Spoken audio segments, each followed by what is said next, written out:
Eu sou a favor de uma nova regra em Hollywood. Ana de Armas em todos os filmes de ação e espionagem.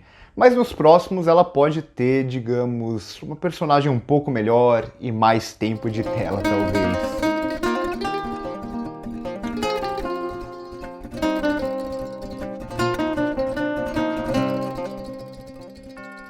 Agente Oculto, ou The Gray Man, né, que é o título original, eu não sei por que Agente Oculto, mas tudo bem, é o novo filme de ação e espionagem da Netflix, mais voltado, na verdade, para ação, né, aquela lógica, aquele subgênero, digamos, da ação e da espionagem que une os dois e está muito mais preocupado com a ação, de séries como, por exemplo, 007, e Missão Impossível, para citar as duas mais famosas, e que tem aqui na direção os irmãos Russo, né? Depois que eles pararam, entre aspas, né, de fazer filmes para Marvel, eles devem fazer mais filmes para MCU e tal, mas desde que eles fizeram Vingadores Ultimato, esse é o segundo filme, digamos, sem uma ligação para Marvel, mas com ligações para os streamings. Eu já fiz a crítica, acho que ano passado, retrasado, de Cherry, que eu não gostei da Apple TV Plus, e agora eles chegam com esse filme de ação mais voltado, digamos que num lugar onde eles se sentem um pouco mais confortáveis.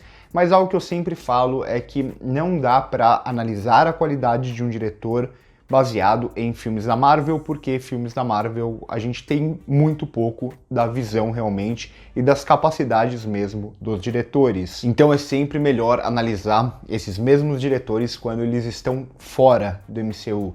E os irmãos Russo, eles têm, digamos, uma personalidade, um estilo nos filmes fora do MCU, mas ao mesmo tempo são diretores, digamos, com alguns maneirismos, alguns excessos que particularmente não me agradam tanto assim, por mais que eu goste muito mais desse filme do que daquele da Apple TV Plus. E aqui também a gente tem um grande elenco, né? Nomes como Ryan Gosling, Chris Evans, Ana de Armas, como eu falei na abertura, entre outros, né? Billy Bob Thornton, entre outros aqui nesse filme que, assim, é o tipo de filme que a gente já conhece muito bem, que já foi feito a exaustão em Hollywood, mas que pelo menos aqui mergulha, digamos, decentemente em um filme de gênero, com toda a estrutura e até o estilo que a gente já está acostumado, não só para o gênero, mas em questão de estilo também voltado para filmes de grande orçamento da Netflix.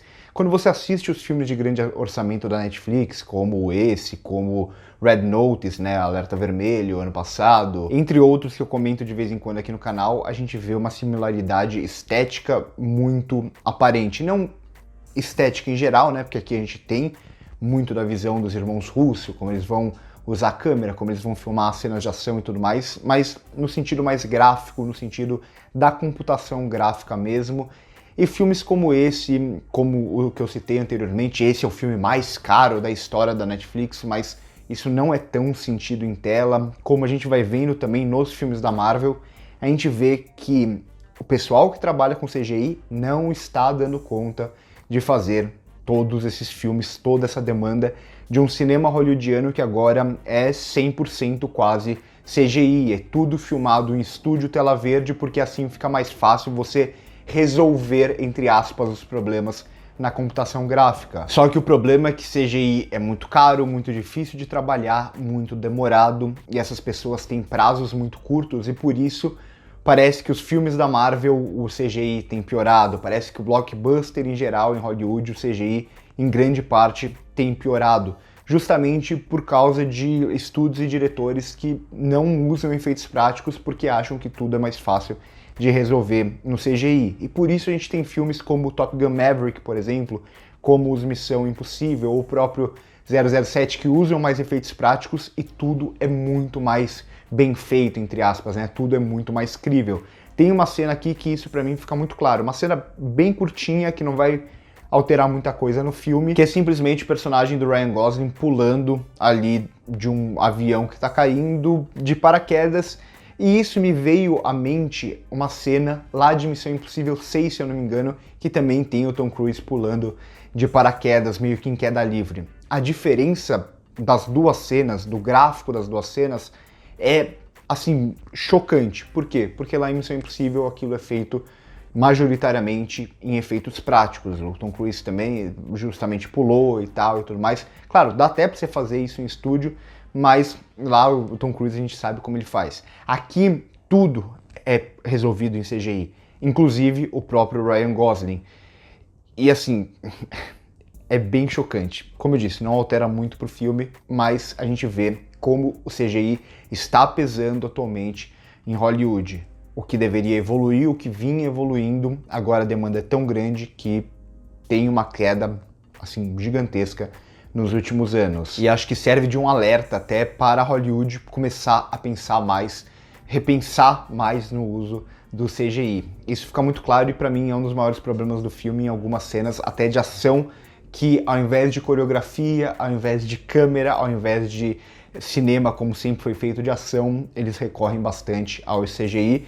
Reparem isso principalmente em cenas onde tem muita fumaça. E aqui quase todas as cenas, ou boa parte das cenas de ação, são totalmente esfumaçadas. Por quê? Porque com a fumaça fica um pouco mais fácil de você não tornar o CGI tão aparente.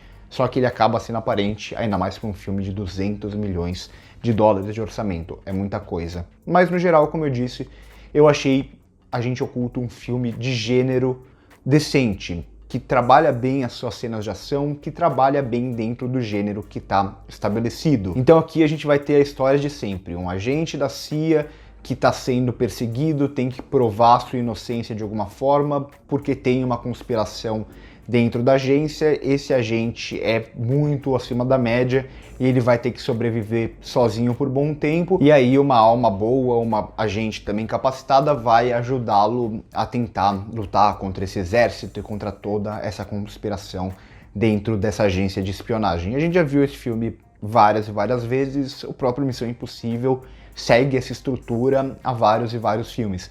O problema aqui não é, de forma alguma, essa estrutura, e eu acho que o filme até consegue se resolver bem dentro dela, né? Dentro de uma estrutura comum, dentro de um filme que é até previsível em certo sentido, e por isso vai investir mais na ação e até num lado mais caricatural do que necessariamente em uma profundidade dramática ou em um jogo de espionagem, porque sim, por mais que esse tipo de filme se venda como um filme de espionagem, ele tem a espionagem apenas como pano de fundo para cenas de ação. E aqui a gente vai perceber isso até bastante claramente em como essa narrativa progride. Primeiro em cenas mais fechadas, primeiro em esse personagem tentando fugir de alguma forma, para depois, principalmente na segunda metade, ali na transição quase do segundo ato para o terceiro ato, e no terceiro ato a gente ter cenas de ação mais grandiosas, quase que o filme faz até uma própria brincadeira nesse sentido, com como esses filmes eles se vendem como filmes de espionagem,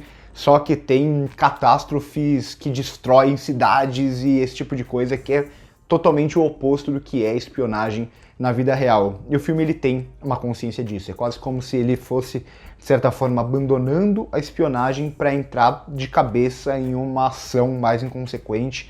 Acho que a sequência de Praga é o que ilustra melhor isso, né? E o filme tem um ritmo muito bom. Acho que os irmãos Russo eles conseguem controlar bem essa progressão de um filme mais cadenciado, que a gente conhece esse personagem e conhece a conspiração já muito cedo, então aqui não tem surpresas, aqui não tem o tipo de reviravolta que é muito comum em filmes de espionagem, tudo tá muito claro desde muito cedo. Eu até sinto um pouco de falta disso, né? Daquele jogo de uma possível traição aqui e ali. Aqui isso não existe, a gente sabe quem é o vilão, ou os vilões, o vilão principal, o vilão contratado, com quem ele tem que lutar, quem vai ajudar ele, pronto, e o exército de capangas que vão morrer que ele vai enfrentar.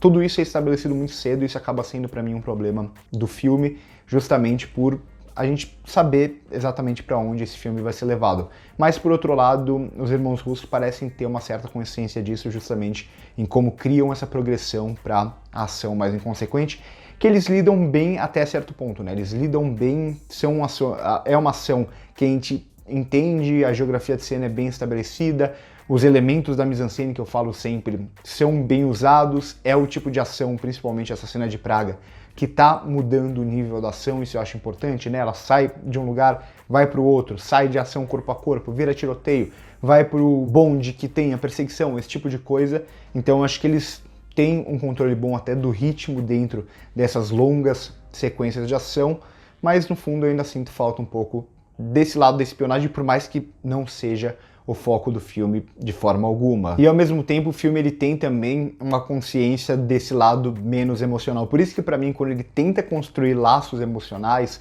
ou construir um pouco do passado desse personagem com um personagem mais sentimental, é onde menos funciona, justamente porque o filme ele se entrega a uma ação que não busca nenhum tipo de realismo, nenhum tipo de profundidade, e a personagens que também não buscam nenhum tipo de profundidade. A gente tem o vilãozão, malvadão dentro da CIA. A gente tem a personagem que tá junto com ele ali, que também é muito clara e quase um estereótipo. A gente tem o personagem do Chris Evans aqui, que é aquele vilão mais caricato, que o Chris Evans se entrega completamente a esse personagem. Tem até o bigodinho e a roupa de se vestir do cara que é estilosinho, malvado e esse tipo de coisa. Então o filme ele tem, e isso para mim não é um problema necessariamente, ele entrega muito bem essas cartas e os estereótipos que ele está trabalhando, e por isso para mim quando ele tenta construir talvez um background desse protagonista é onde menos funciona. O filme ele poderia se entregar, digamos, mais ao que ele propõe, que é justamente essa ação sendo construída e esses personagens de uma forma mais inconsequente. Comentem aqui embaixo o que vocês acharam, se vocês já viram o filme ou não. Curtam o vídeo se gostaram, se inscrevam no canal se ainda não são inscritos. No primeiro comentário fixado tem as nossas outras redes sociais. Por hoje é isso e corta.